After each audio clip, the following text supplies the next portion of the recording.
La France n'est plus un refuge pour les responsables du génocide perpétré contre les Tutsis au Rwanda. Indication de l'ambassadeur de France au Rwanda ce mercredi, alors que cette ambassade honorait la mémoire du personnel rwandais pour les services français tués pendant le génocide perpétré contre les Tutsis au Rwanda en 1994. Le récit de Jean Damascène Malishimwe. Nous sommes ici pour honorer la mémoire de Kabanda Tony, Kanziga Hildegarde, Karangwa Jean. L'ambassadeur de France au Rwanda, citant les noms des personnels rwandais tués pendant le génocide perpétré contre les Tutsis au Rwanda, alors qu'ils travaillaient pour les services français en 1994 au Rwanda. L'ambassadeur de France au Rwanda indique qu'il est impératif d'honorer toujours la mémoire des victimes du génocide commis contre les Tutsis au Rwanda, précisant que la France a décidé d'accompagner ce devoir par un travail de justice à l'encontre des suspects génocidaires se trouvant sur son sol. Vous savez qu'on a le parquet de Paris qui a en son sein un pôle crime contre l'humanité et qui mène des enquêtes régulièrement au Rwanda. Donc il y a un peu plus d'une trentaine de dossiers qui sont encore vivants. Il y a donc les gendarmes de l'Office central de lutte contre les crimes contre l'humanité, c'est en quelque sorte les enquêteurs, le bras armé du parquet, qui viennent ici régulièrement. C'est 2 à 3 missions par an. Ils ont des relations privilégiées avec le NPPA, avec aussi le PVT, protection des victimes et des témoins au sein du NPPA. Et donc il y a en moyenne, bon parfois c'est un petit peu moins, mais presque 2 procès par an. Alors c'est vrai que c'est un rythme insuffisant pour juger tous les génocidaires ou tous les présumés génocidaires qui sont en France.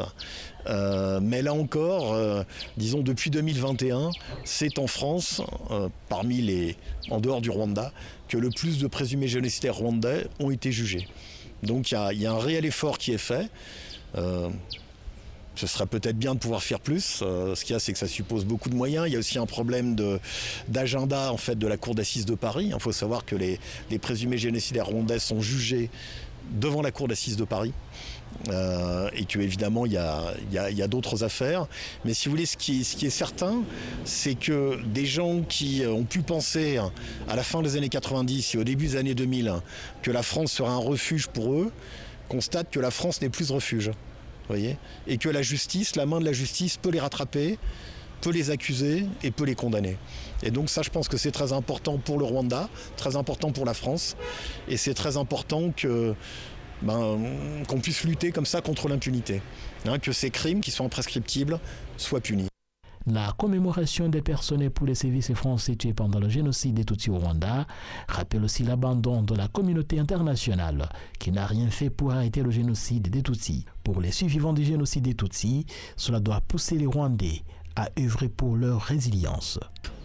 Il ne faut jamais s'attendre à ce que la communauté internationale va résoudre tes problèmes.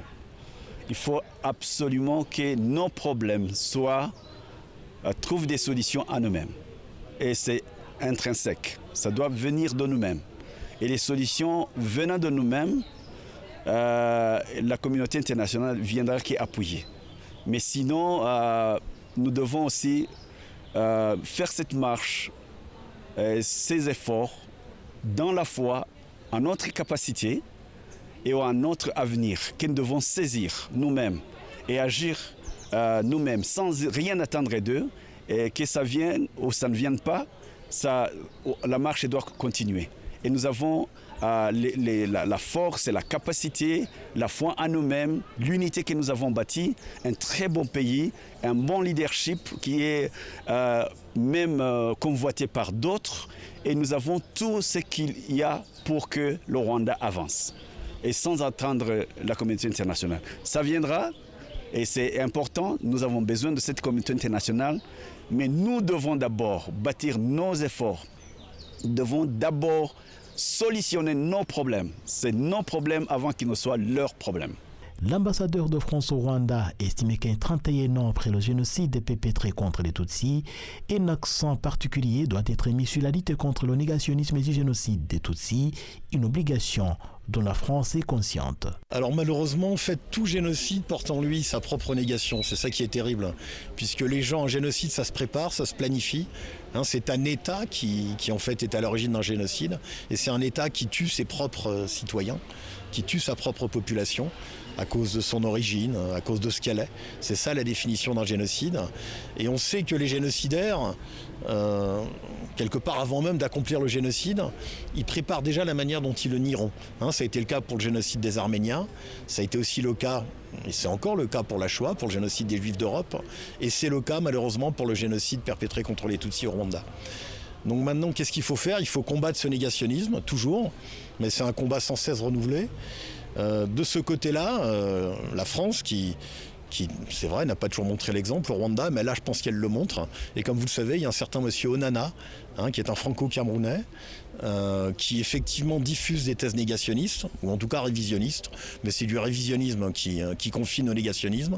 Et ce monsieur Onana, il a été condamné par la 17e chambre correctionnelle du tribunal de Paris. Il a fait appel, évidemment, donc il sera de nouveau jugé en appel. Évidemment, on ne peut pas préjuger de ce sera la décision en appel, mais on peut être relativement optimiste. Et je peux vous dire que c'est une première, c'est-à-dire que c'est la première fois que dans un pays qui n'est pas le Rwanda, quelqu'un est condamné pour négationnisme. Et donc je pense qu'il y a, voilà, pour lutter contre ce négationnisme, il y a à la fois, je dirais, l'action des historiens, l'action des journalistes que vous êtes, l'éducation du public, et puis aussi l'action de la justice. C'est-à-dire que la justice, elle a aussi son rôle. Et ça a été le cas pour le procès contre Nana. Jusqu'à présent, l'ambassade de France au Rwanda dénombre 17 personnels tués pendant le génocide des Tutsis, alors qu'ils travaillaient pour les services français. Une liste qui n'est pourtant pas exhaustive, car les recherches se poursuivent pour s'assurer que personne ne soit oublié parmi ces anciens agents des services français tués pendant le génocide des Tutsis au Rwanda.